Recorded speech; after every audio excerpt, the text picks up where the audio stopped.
వారసత్వ రాజకీయాలపై కాంగ్రెస్ నేతలు విమర్శలు చేయడం విచిత్రంగా ఉందని అన్నారు కేంద్ర మంత్రి వెంకయ్య నాయుడు. వారసత్వాన్ని దేశానికి అలవాటు చేసిందే కాంగ్రెస్ అని విరుచుకుపడ్డారు. దేశంలో ప్రతిపక్ష పార్టీల పాత్ర తగ్గుతోందని అన్నారు ఆయన. కాంగ్రెస్ పార్టీ తన కింద ఏముంది, తను ఏం చేసింది గతంలోనే మర్చిపోద్దు.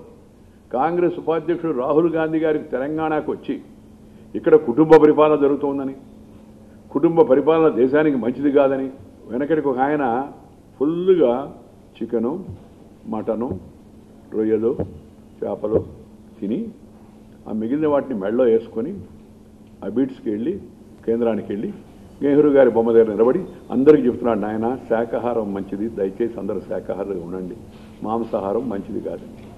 ఈ దేశంలో వారసత్వాన్ని పెంచింది, పోషించింది, ప్రవేశపెట్టింది, దానికి ప్రాపకాన్ని ఇచ్చింది, గౌరవాన్ని ఇచ్చింది, అనుభవించింది కాంగ్రెస్ పార్టీ.